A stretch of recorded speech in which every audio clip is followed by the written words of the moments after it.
Ito mga idols, ang forma ng bagong model ng Suzuki Motorcycle Philippines. Yan nga po ang new B-Strom 160 Adventure Rugged Bike.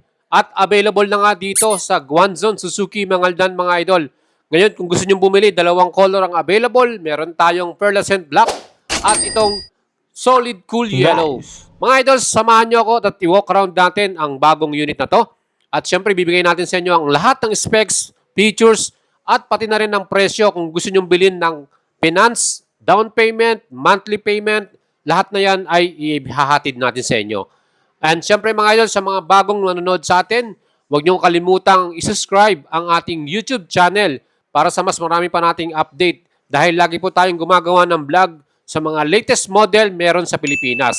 At mga idol, nakikiusap ako sa inyo na suportahan nyo ang ating channel, pakisubscribe po yan at pakihit ang notification bell dahil almost 15% lamang ang nakasubscribe sa atin sa mga nanonood nating viewers at 85% ay hindi pa nakasubscribe. Well, para po sa mas malami pa nating update at vlog para sa ating channel, kailangan ko po ang inyong suporta kaya subscribe na po kayo mga idol. Let's go!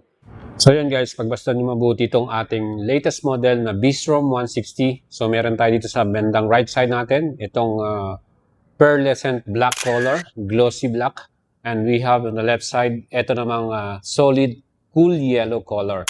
So yan po, dalawa, available na yan. B-Strom 160 with SRP 146,000. And dito po sa Suzuki Guangzhou, Mangaldan, Pangasinan, ay available to. Pwede nyo mabili itong parehong color na to. Plus, pwede nyo ring makuha via cash payment. So dito po sa kanila, ang cash payment, libre na ang 3 years LTO registration. So free na yan, mga idol, napakaganda. And talagang sulit na sulit. Plus, meron pa kayong free helmet from Guangzhou. So, yan. Meron pa kayong previous na helmet and t-shirt. Itong kagandahan mga idols, meron pa tong 3 years warranty. Yes! So, 3 years warranty, meron tayo dito sa dalawang unit na to.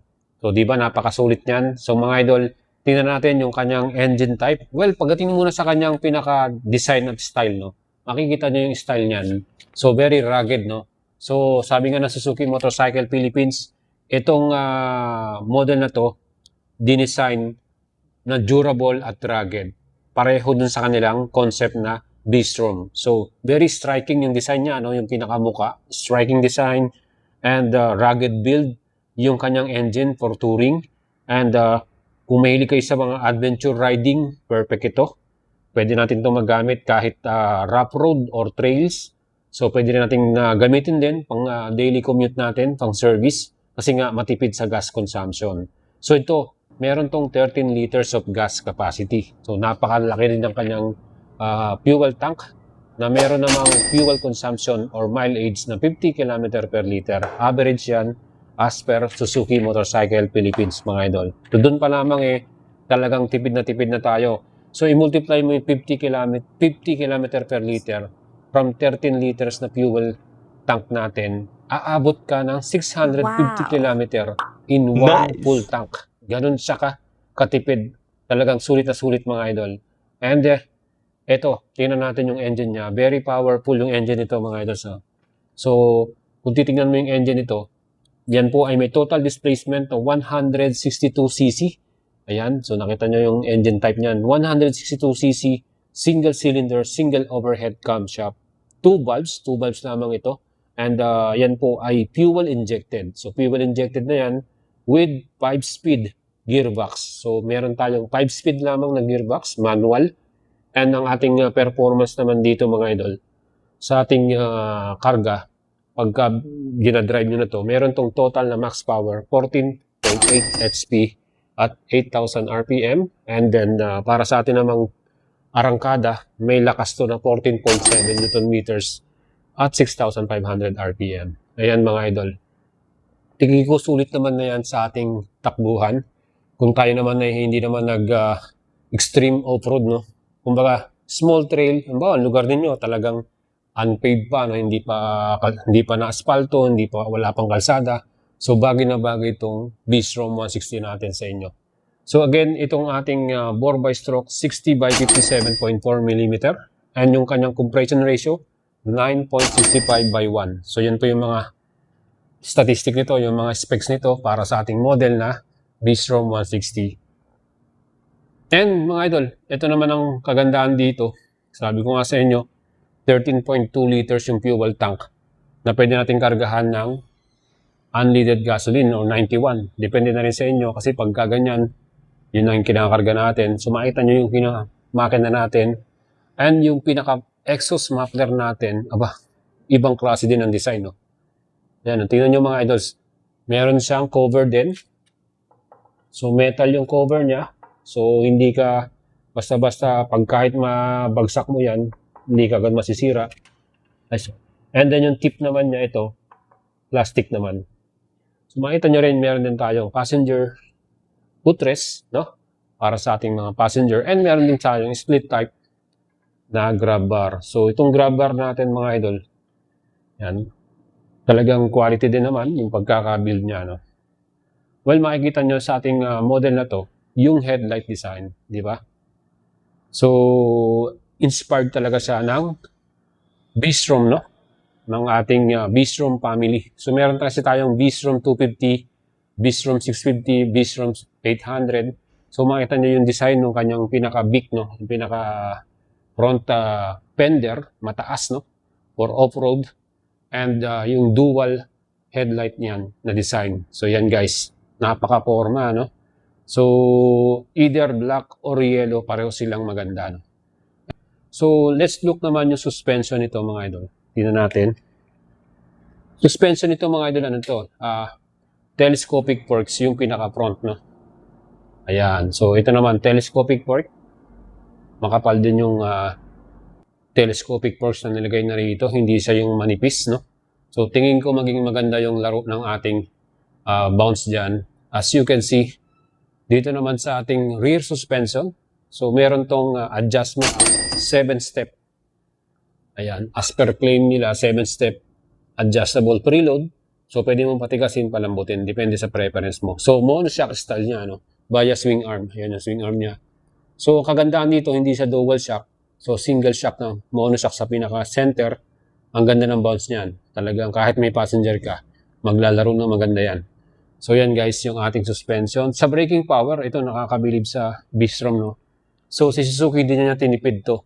So nilagyan niya rin to ng anti-lock braking system. Ganun ka-solid yan. So switch off na natin para hindi ma-lowbat. And sa braking power natin, naka-pedal style disc, no? Ang laki. And yun, kita niyo yung pinaka-wire dito. Yan po yung ABS niya. So nandito yung pinaka, brake, no? And so, dual piston. Ayan, laki ng piston niya. Dual piston caliper. Pedal disc with ABS. Napaka-solid niya. Nakasulat din sa ating fender na meron siyang ABS, no? Anti-lock braking system. So, malaking tulong yan for safety purpose natin. Pag nag-ride tayo, pag nagbiglaan tayo nag-brake, hindi siya mag-lock up kagad.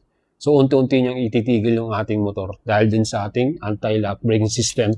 Sa likod, ganoon din may ABS din tayo. Ayun, meron siyang ABS wire doon. Ayun. And here, sana nga maganda. Kasi nga, off-road to, mas maganda kung medyo, switchable, no? Pwede natin i-turn off. Pero para sa akin, enough na yan. Napaka-solid na dun sa kanyang features, no? Safety features with ABS. So, sa upuan natin, mga idol, yan, makapal din yung upuan, no? So, malambot, makapal. And, yung seat height nito talagang swak na swak sa mga Filipino riders. Kahit beginner ka, hindi siya ganun kalaki. Kataas yung seat height nito. Yan lang mga may sukat na 795 mm para sa ating seat height. So napaka-solid na yan. So halimbawa 5'3 ka, 5'4, abot mo pa rin ito. Kasi ako 5'6, almost flat-footed tayo dito eh. So very relaxed para sa atin na i-ride to. Well, para naman sa ating bigat, no? Total weight nito, may sukat na 148 kilograms. Ganun siya kabigat. Tingin ko enough naman na yun, hindi siya ganun kabigat para sa akin. So 148 kilograms total weight nito. Kasama na yung gas at yung fuel. Since yung atin namang pinaka wheelbase, makikita nyo yung wheelbase, yung dimension nito, hindi siya ganun kataas, no? Hindi siya ganun kalaki. Parang lang siya pinaliit na Bistrom 250. Pero tingin ko, ito, napaka-sexy ng dating. Kasi nga yung pinaka-lapad niya, no? Ayan, nakita nyo. Sexy ng dating eh. So, pinasexing adventure style na Bistrom. So, yan guys, yun naman yung ating personal view, no? And then, meron tong sukat na wheelbase, 1,345mm. And goods din yung kanyang ground clearance. So guys, meron na rin siyang ground clearance na sukat na 160mm naman. So, ground clearance is mataas na rin, ano, para sa isang rugged bike or adventure style na bike. Ayan mga idol. So, 160mm yan, yung taas niyan. And meron na rin tayong side stand, plus meron na rin center stand. Nakita niyo yung center stand niya, no? So, perfect dahil pag nag-park tayo, nasa isang trail na lugar tayo, trail ride tayo, makakatulog yung center stand para maging safe yung ating motor. Security purpose yan. Hindi siya basta-basta babagsak. So, meron na rin siyang center stand, ano. Wheels naman mga idol, bumagay yung kanyang diamond cut polish wheel. Aba, maganda yung kanyang style at design. Harap at likod natin, diamond cut na yan. At syempre, yung kanyang wheels naman ay meron tayong tire na ginamit, dual purpose. Ang size sa harapan ay 180 by 17 inch tubeless. At sa likod naman may sukat na 130 70 by 17 inch. Tubeless din yan. CST tire yung brand na ginamit nila dito. So makita nyo, pwede tayo sa off-road rugged terrain. Tingnan naman natin yung handlebar. Ayan, meron tayong susian dito. Physical key with ignition and lock, no? Pwede natin i-lock. Nakita nyo yung handlebar niya, no? Upright, no? Pataas siya. So, nung umupo tayo dito, talagang relax siya. Relax yung pinaka position ng ating kamay dito. Ang ganda rin ng kanyang grip. And yung pinaka mirror niya, kakaiba, no? Iba yung design niya, pero malapad, saka malaki yung view niya pag nakatingin ka sa likuran.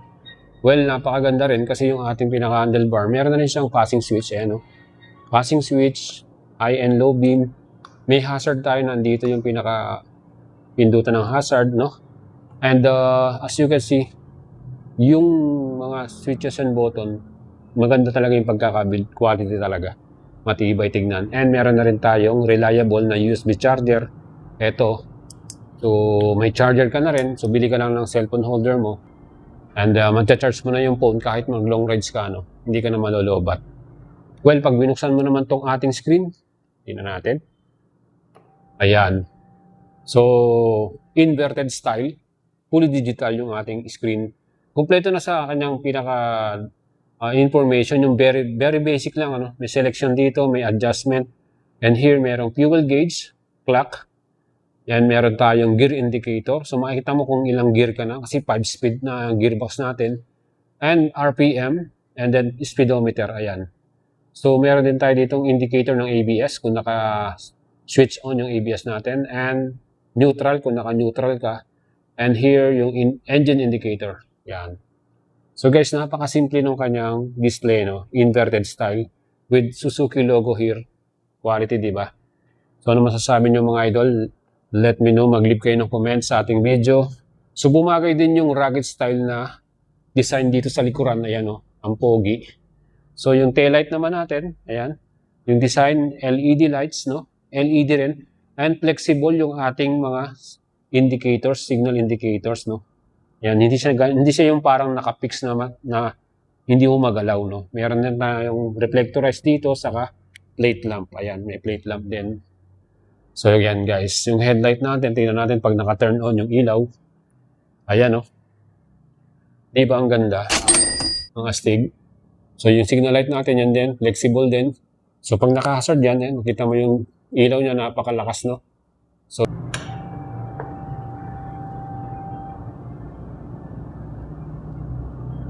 passing light.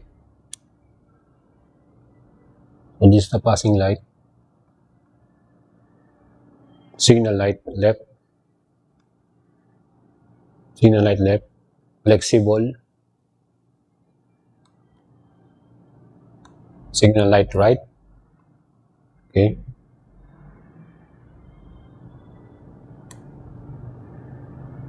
Hazard. Hazard. Passing light. High, low, high, Low.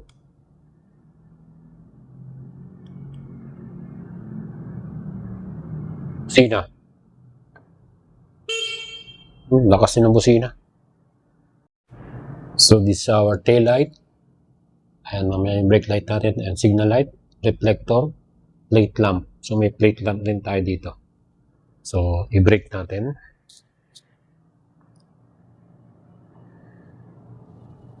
Ayan, naka-brake na. Brake. Signal light, left, right, left. Hazard. May hazard tayo. Then the brake light. Brake light. Well, mga idols, yan ang po ang ating feature para sa inyo kung bibili kayo nito. SRP 146,000. Sa ating finance partner, mga idol, meron tayong down payment 21,900. 3 years to pay 6,573. 2 years naman 8,389. Mag-PM lang kayo sa atin, mga idol, para matulungan natin kayo at ma-assist para maka-apply nito. Mga idols, please don't forget to subscribe sa ating channel dahil alam naman natin, kailangan natin ng inyong suporta.